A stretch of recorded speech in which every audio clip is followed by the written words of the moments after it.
for live television.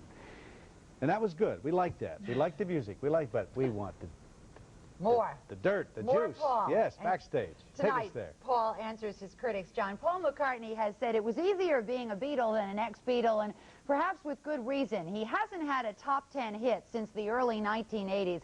On top of all that, in the past few years, Paul McCartney has become the favorite target of rock critics who claim he's a prisoner of his past, relying on Beatles tunes to draw the crowds. And some would have you believe that he hasn't written anything relevant since his partnership with John Lennon.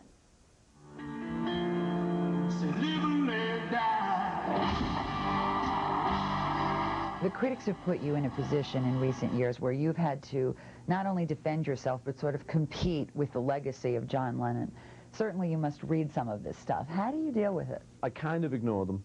I don't really think they're important. Sorry, guys and girls, I really don't. I like me. I really think I'm okay. I think I've written some real good songs. I think John Lennon liked me, no matter what people say, because John was not an idiot, and he wouldn't have stuck me for 10 years as a writing partner. He would have looked elsewhere, but he never did. And I wouldn't mind knowing. And his wife, Linda, who's been on stage with him since his days with Wings, hasn't been spared either. She's been slammed for her lack of musical ability. On his 1989 Get Back tour, one radio station even isolated her vocals during Hey Jude to find she was off-key. Has she ever said to you, you know what, Paul, I don't like this. This is hurting my feelings. I'm not going to go on this next tour? It's been near that a few times, you know. She's got over most of it, you know. Occasionally they'll try and slag her off for not being a qualified musician.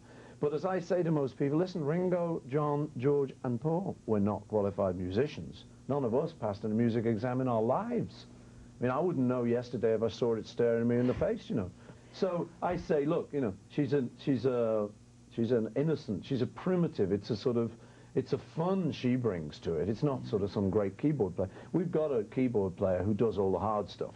But despite his enormous fame, Paul McCartney is one legend who isn't resting on his laurels and is always looking for a way to challenge himself. With tonight's Fox broadcast, he staged the first live televised concert of his career. How long do you see yourself going out on massive tours like this? I'll probably keep doing it as long as they keep coming. What else would I do? You know, I'd sit at home, I'd watch a lot of TV, I'd eat a lot. But the man who was crowned the cutest guy on the planet well before anyone had ever heard of Tom Cruise says one thing he won't do is become a prisoner of vanity. McCartney vows he will never go under the knife to maintain his boyish good looks. I did reach a point where I thought, okay, this kind of good-looking game has got to end. Because with the Beatles, it was a bit sort of, you know, ooh, and you prim, you get yourself.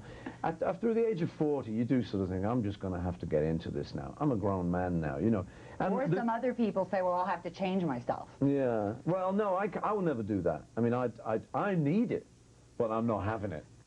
And Paul, who will turn 51, believe it or not, later this month, seemingly at peace with his past, his present, and his future. And I might add, probably the nicest celebrity I have ever met. Classy guy. Yes, he is. And still very, very young. Yes. Absolutely. Oh, yes, John. Very young. All right, so let's talk about the Met.